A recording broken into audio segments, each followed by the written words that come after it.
Mo patients, Mo problems. Today, we're going to talk about IVF conversion rate and the 6 areas that increase it or decrease it, depending on if you're investing in it or neglecting it. So we're going to lay those out for you in order of importance. This is the Fertility Bridge episode where we go over our system and our methodology for doing that, but you can apply some of it right now. And I have Stephanie, who's our director of client success. Stephanie Linder's back on with me to go over these 6 different areas and to talk about IVF conversion rate on the whole. The last episode got a lot of traction. So if you have particular questions, go ahead and send them to us. We can use that for future content. And if you really disagree about something, especially the part with physician presentation, let me know that. I will happily have someone on the show that has a counterpoint of view. We can't tell people how to act as clinicians. We're just sharing with you the patterns that we see in order of importance. So I hope you get some food for thought and you enjoy this episode on IVF conversion rate. Hey, Steph. Hi, Griffin Jones. I'm looking forward to going into today's conversation because last time we had you on, we were talking about the entire 3rd phase of the fertility patient marketing journey, consult to treatment. That got a lot of opens when we sent the article. A lot of people emailed us and wanted to know more. So we've got a little bit more information today. We're zooming in specifically to one of the KPIs that impacts consult to treatment, and that is IVF conversion rate, the percentage of patients that move on to IVF conversion. And part of the reason why that move on to IVF, that is, and part of the reason why we've zoomed in on this so much in the last 2 years or so is because of a phenomenon that we noticed as people are getting busier.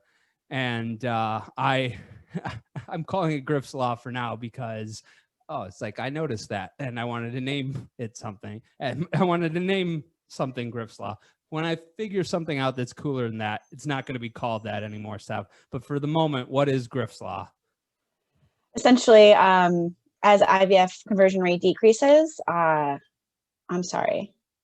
on.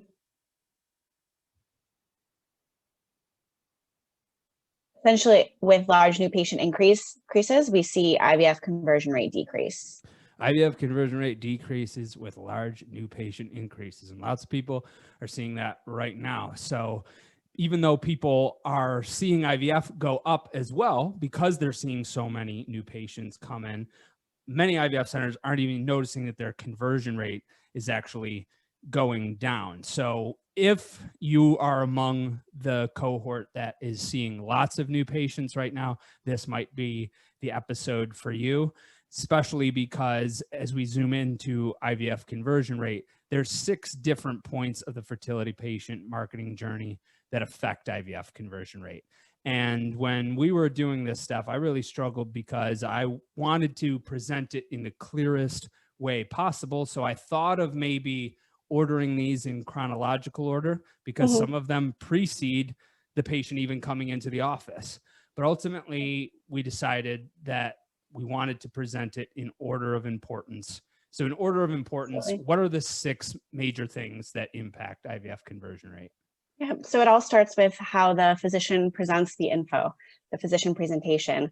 The second most important is how you're following up after the consult. So really the post-consult follow-up. The third is educating your patients about how they pay for treatment and how they finance it and the options available to them. After that, it's all about how do you educate the patient before they walk in the door. So that's number 4, your pre-education content. Number 5, it's how do you share it with them prior to coming into the consult. So we call that the welcome sequence. And then number 6 is your patient support. How do you offer ancillary services or tell your patients about those services that support them through the fertility treatment journey? So we're going to get into these 6 in greater detail. I think there's a few profiles of fertility center that shouldn't invest in an IVF conversion strategy. That's folks that have just started up. If you're a brand new center, focus on getting new patients in. If you're super high growth, focus on getting new patients in. If you were one of the centers that was doing really well for a while, and then you got a little bit older and some younger competition moved in and you didn't invest a lot in business development, and then you started to decrease new patients, go back to focusing on new patients. But I'd say there's at least 3 profiles of fertility center that should invest in IVF conversion rate strategy first. Who are they? Yeah, that's a really good question. So it's the people that are maxed out with your new patients, but are still short on their IVF retrieval goals and retrieval capacity at their lab. The second would be folks that have never actually done marketing or business development in the past. So And those folks, we sometimes talk about for this type of strategy, just because if you've never invested in marketing before, if you were one of these centers that was spending 0.5% of gross revenue on business development, it's from a different era. And to get you into the era where you're competing with Wall Street backed clinics or Silicon Valley backed ventures, going right into a marketing or business development program for many might just seem alien. So why is it that we recommend an IVF conversion rate strategy for them some of the time? really because of it's the ROI you can see on it. If you start this early and in the right cadence, you can actually pay yourself back within 3 months of inception of starting this conversion rate program. Okay, so folks that are already maxed with new patients but short of IVF capacity, that's a no-brainer. Those that have not invested much in marketing or biz dev, because the ROI can be a lot quicker. It's a lot closer to the sale. And then third, who's that? The people that are ready to sell the equity in their practice, but we put a timeline on it, usually within 1 year.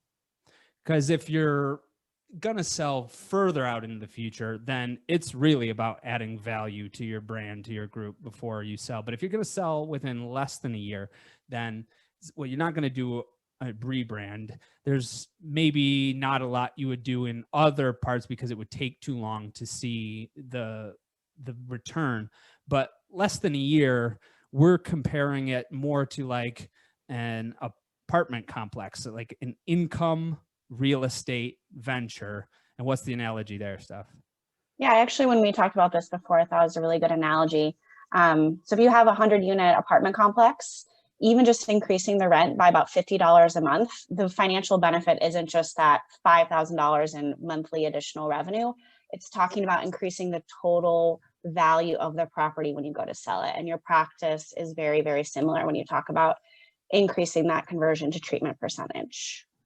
In our field, we always use EBITDA. We don't use capitalization rate. That is for real estate. But I agree, that's a really good analogy to use, because if I just get this conversion rate up, and we are a machine that converts more people to treatment, even if I'm just showing a 6-month bump, that's a lot better than being flat or certainly decreasing, and it can help in the sale. We've had people on the show talk about different perspectives on that.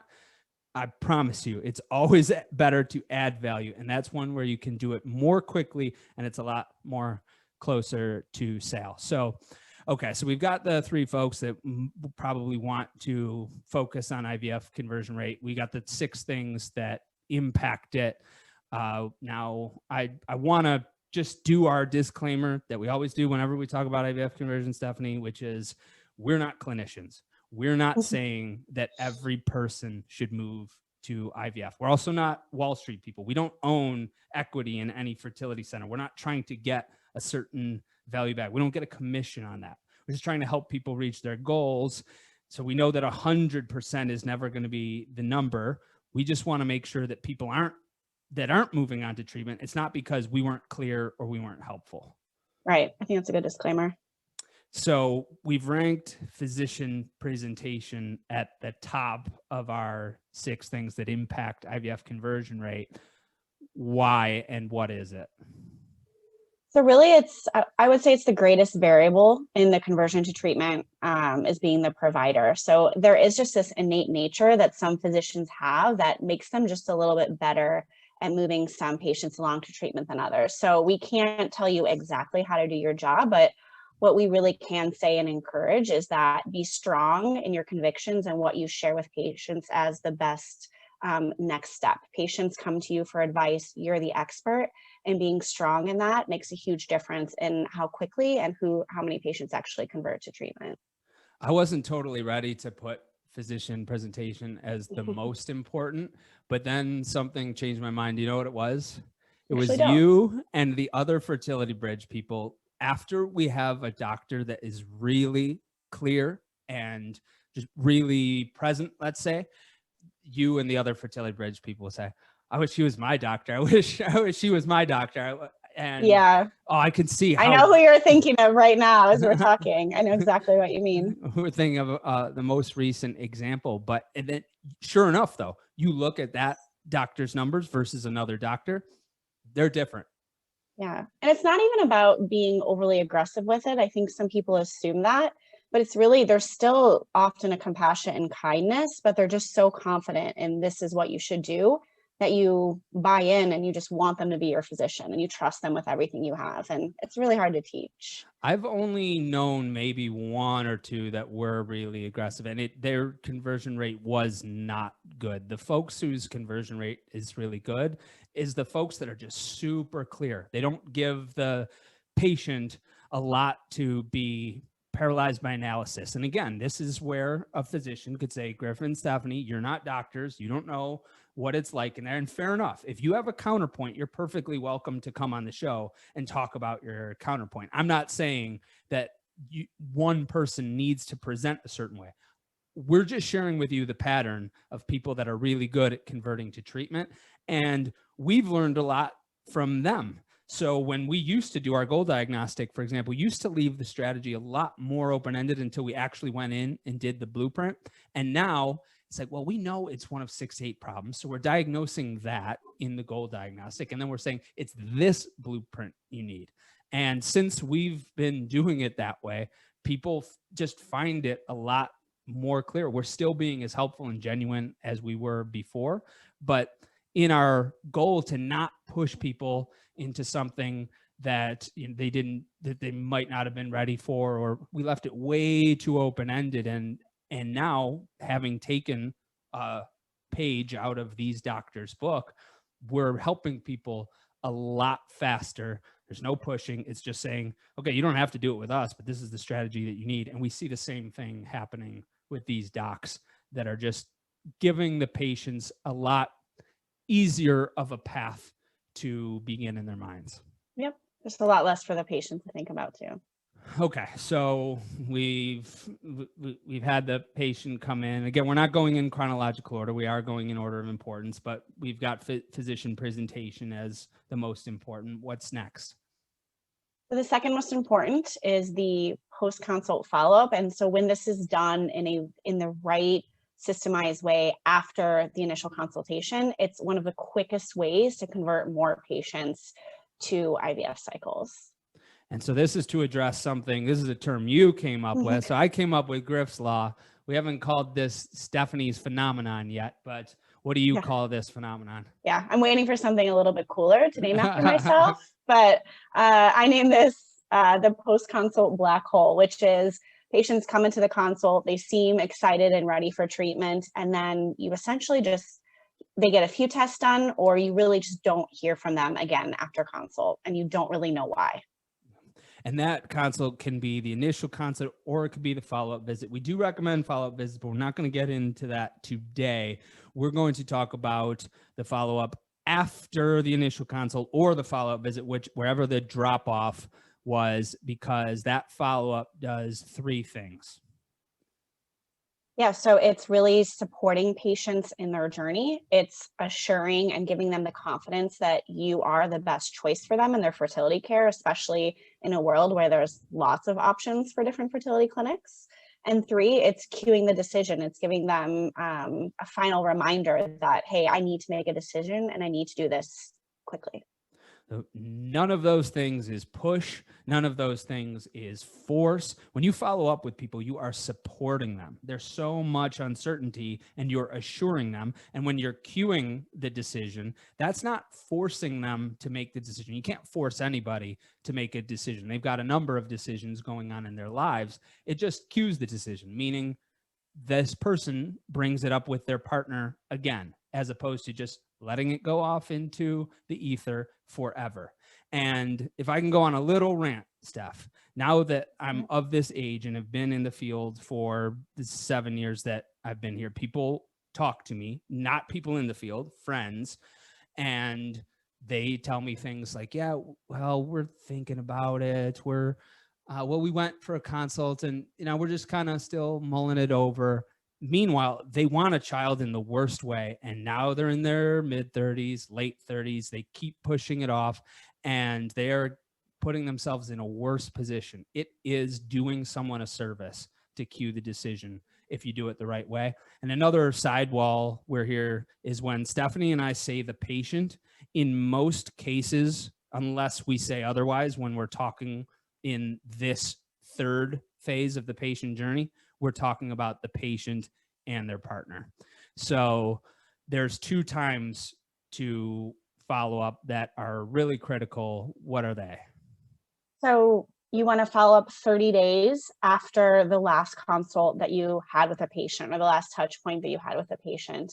And this is really crucial because more than likely, unless there's someone that, doesn't ovulate regularly or another clinical reason, by this time the patient's likely had the first day of their period. So if they haven't called you like they were supposed to let you know and move forward with the next step, there's likely some reason or some kind of barrier that's preventing them from moving forward with treatment. So 30 days is the first touch point, but the second touch point is 60 days. So essentially those same people that perhaps you didn't hear from after 30 days, you want to check back in 60 days, you just want at least 2 touch points.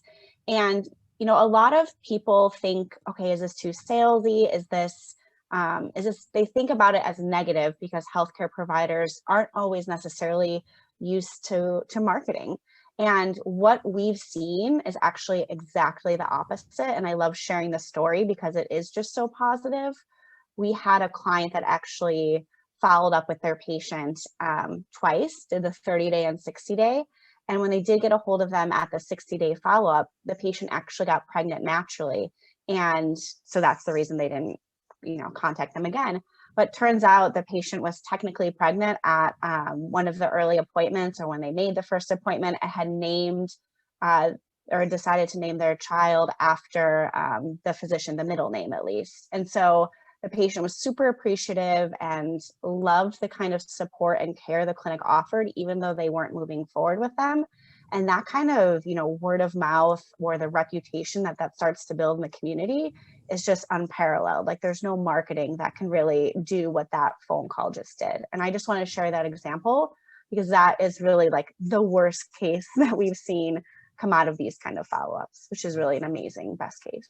That's one, it's a very useful touch point on behalf of the center to do because it shows that they care. It's also great feedback to get. You don't get that feedback if you don't do it. So we have a pecking order of who should be doing the follow-up in a perfect world. And that's why there's a hierarchy, because if you can't do it at the top in the perfect world, then you move on to the next one. So how does that hierarchy flow of who should be doing the follow-up? Yeah, of course. So the first, the physician always should be, in a perfect world, doing the follow-up. Your patients chose you as their physician, or at least for the initial consult, they want to hear from you. And it means a lot if the physician is calling. Of course, that can't always happen. So the second point in the hierarchy would be any kind of advanced provider, your NPs, your PAs. The third would be a nurse. And then after that would be MA, medical assistant. And then last but not least would be your front desk staff, or any of your staff that has the capability to answer at least some basic questions, but not get too clinical. So somebody is listening to this and they're like, okay, so what you're saying is front desk staff. They're skipping right over the others, or maybe an MA. Fine. If one of your clinical staff can't do it, that's fine. That's why we have the hierarchy. It is dramatically better than nothing. Perhaps the only profile of center that does even have the time to do this are those that were doing really well for a while and aren't. And then if that is the case, use your physicians to that advantage. But even if it's somebody on the front desk, if it's a new patient navigator, if it's an MA, then that's much better than not following up with. I'd also add, though, it's also an amazing opportunity for your recently graduated fellows or physicians that are moving to a new geography to build up their practice and their name while they have a little bit more time in the beginning. this could be a great way to build that practice. So this is useful for everyone, but it's especially useful for those physicians that aren't as good at converting people to treatment. Again, we're not here to say what physicians should be doing what. We're just saying that if you are one of the physicians that's a little bit less direct, one thing I do recommend, Stephanie, is that physicians take the big 5 personality tests. Sometimes that's called Canoe. Sometimes it's called Ocean. See where you are on agreeableness. People that are real high on agreeableness might have a harder time being as direct because they want the patient to feel like they have options. People who are lower on agreeableness might need to do some sort of like empathic training, and Dr. Ellie Domar talks about that. But if you're real high, you can run into the other problem, which is not being as direct. And if that's the case for you, this type of follow-up and the other things that we're going to talk about are even more important. So we got physician presentation, we've got follow-up.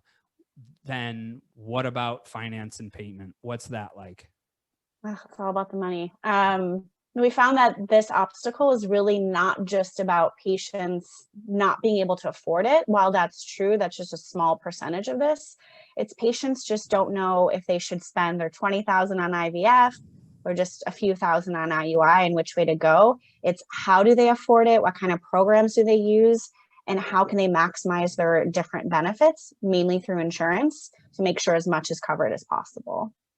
So when we say it's a small percentage, what we mean is that Dr. Domar has research that shows 42% of patients say that cost is the highest barrier. That's in line with what we've seen. And that in and of itself is just one thing. It does not necessarily mean that the patient has no way of being able to pay for it. So you break what the practice needs to do to help people find out what they need to do to pay for it, how they can be able to afford it, into staff and materials. What role does staff play in financial education? Yeah, so I mean, your staff, essentially the person that answers the phones, your front desk, and all your financial counselors are essentially the first line of defense in helping your patients with this understanding the finance and payment dilemma. So you want to make sure that training all of your staff, those key, the front line of defense, essentially, make sure they are trained with specific scripts and specific cadence on how to answer questions about pricing, insurance. Do they know how to explain the difference between in-network and out-of-network? That's one of the biggest ones that we hear that people cannot properly explain. The common paying for treatment questions. And so they need to know the script, what to say, the tone, how they actually say it, and then the cadence and the order and when they say it. Okay, so you've got a well-trained staff. Then what do they need to have both when they meet with patients to be able to give them afterward, and for patients to be able to see even before they come through? So what they should be giving them in the meeting is really easy to understand financial materials that decode essentially some of the common acronyms. Way too often we see these price lists that have about 10 or more acronyms with, line item, and patients just don't understand why ICSI is separated from everything else. So really making sure those materials are as easy and straightforward as possible will really help with your conversion rate. But also sending certain items and some what we call like pre-education, sending certain materials ahead of time will really help essentially pre-suade the patient, which we'll be getting into a little bit later as well. But you want to be making sure to send videos where they get to know your counselors, get to know your staff, get to know how to pay for treatment ahead of time, so they're not surprised when they come into the initial consult and have that conversation for the first time. And this is where good creative comes into play. So if you're looking at the fertility patient marketing journey, every single segment on all 4 journeys is an opportunity for a good creative. You don't need to do materials the same way that you've always done them, the same way that everyone else is doing. That's where good creative comes in, to make it something that people actually, 1, want to read, and 2, understand. And that's our segue into pre-education content. This is one of the 6 areas that really impact IVF conversion rate. It is an umbrella term. And we made these 6. We did overlap some of them. You could say that the welcome sequence is the activation of the pre-education content, or that financial materials go into pre-education, persuasion.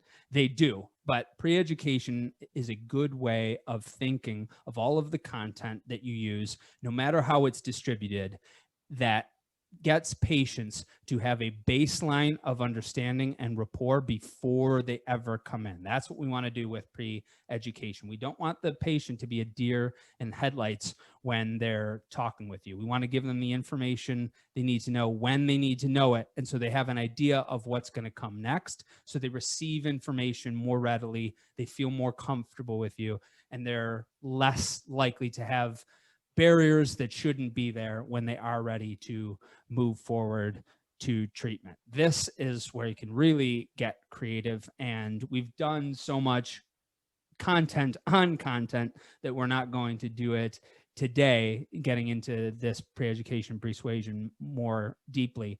But pre-educating patients before they come into the door is really essential, not just at the finance and payment stage, but for the entire IVF conversion goal. Now we're talking about one way of delivering it, and that's the welcome sequence. Talk to us about that. So essentially the welcome sequence is what happens before the patient gets into the initial consult. What are you sending them? How are you making sure that they are pre-educated and essentially are looking forward to treatment? And so what we usually see in a welcome sequence now is just, hey, here's how to set up your portal, and here's a form to fill out your medical history and get records from your OB.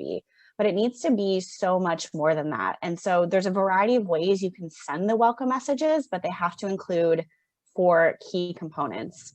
The one is a sincere welcome from the physician, which is setting expectations and then preparing the patient from what's to come. And it's crucial that this is from their specific physician. The second is a lot of the components of what we talked about around finance and payment pre-education, really just making sure the patient understands how they're going to be able to pay for treatment and what their options are. The third would be a patient testimonial. So it's a way the patient can see themselves and others, feel that the clinic and the other patients are relatable, and really a way to encourage the patient when this is a time that they may be getting cold feet, because this is one you're going to be sending a little bit closer to the initial consult. And the last but not least, number 4 would be just a simple reminder of the upcoming appointment and a confirmation, but still let the patient know that you guys are thrilled and prepared and ready to see this patient very soon. A good welcome sequence really helps with cancellation rates too, because you're nurturing them in this way before they come in, getting them excited, assuaging their concerns. And assuaging concerns is the name of the game when it comes to our 6th area for positively increasing IVF conversion rate. That's patient support.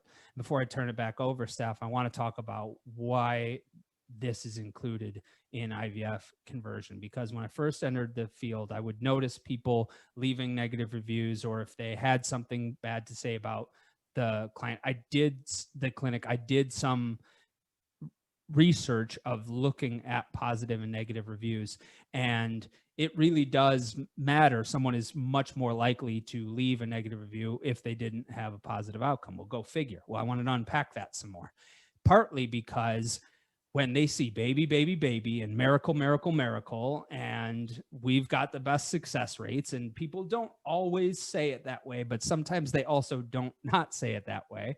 And prospective patients can fill in the blanks with their mind.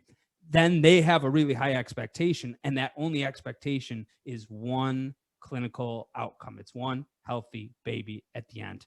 And I know we've gotten really good with success rates, Stephanie, but they're still not 100%.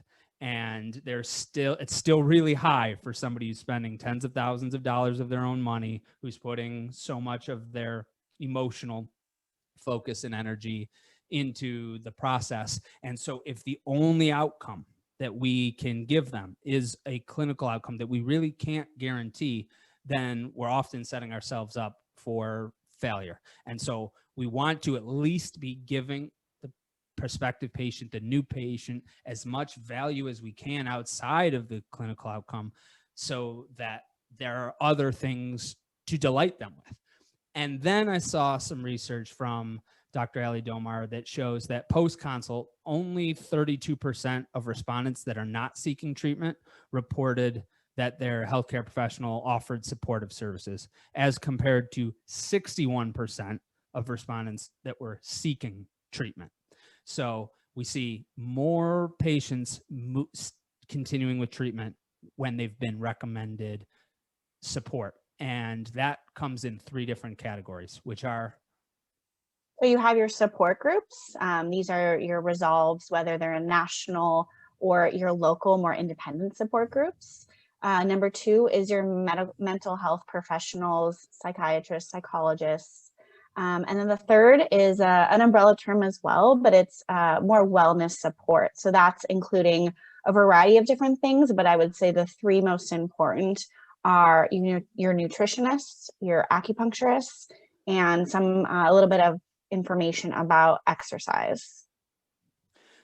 And when you have those networks to be able to refer to and those professionals to whom you can prefer, how do you let the patient know about them?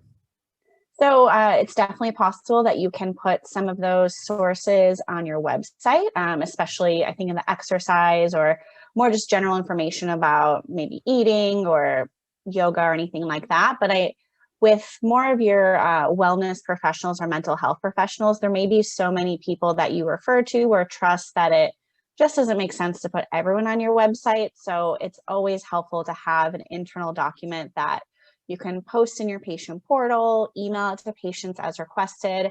So you kind of have a go-to resource that could say, hey, if you ask a question about this, this is where you go.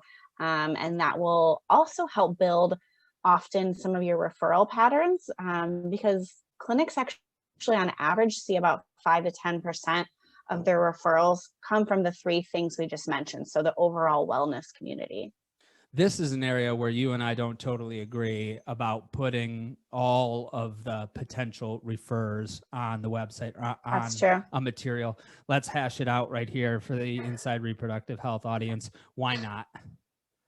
So from my opinion, especially when I see in our clients in bigger markets, take New York, Chicago, San Francisco, when you have, let's say, acupuncturists where there's 20, 30 people that are in your referral network, and just putting 3 or 4 could actually be more harm than good and show bias.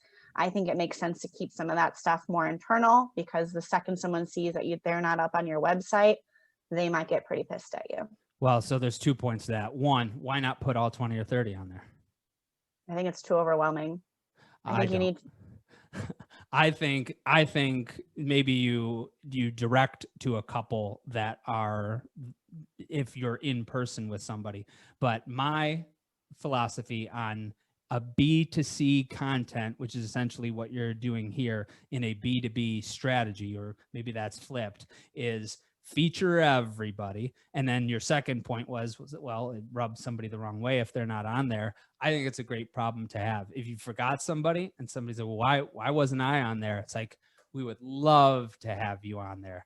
And then that's a social media strategy right there, giving every single one of those people love over time. And if somebody says, why didn't you do a feature on us? We would love to, Brian. When can we set something up? Well, there's a lot of points to make to counter that. I think to have your patient go through 40 different acupuncturists and call each one is not something they're going to do. So then you start having people argue with you about who's up top or who's placed first on the list because they're more likely to get called. It's just something that really can snowball. So I believe it should be more internal on certain things, and you post it in the portal. Your nurses can just refer to it. You don't have to worry about it. I know that most of the clients and most of the listeners are going to agree with you because they don't want to deal with that. Some people are going to see that, yeah, I think that's a great problem to have. So you've just heard it, right? That you've just heard the pros and cons.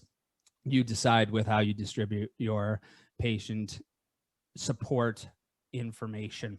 So in summary, there's 4 key performance indicators that drive IVF volume. IVF conversion rate is just one of them. That's what we talked about today.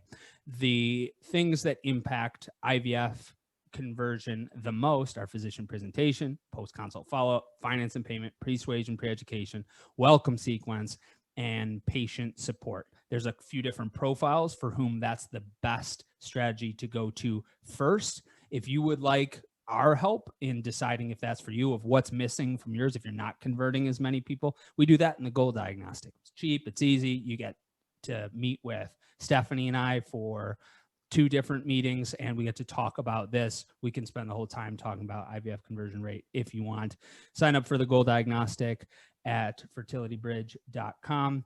Stephanie, thanks for unpacking this with me, and look forward to having you back on to go into some of these in even greater detail in the future. Yeah, I look forward to more debates. Come prepared. I'll try. Thanks, Steph. Bye.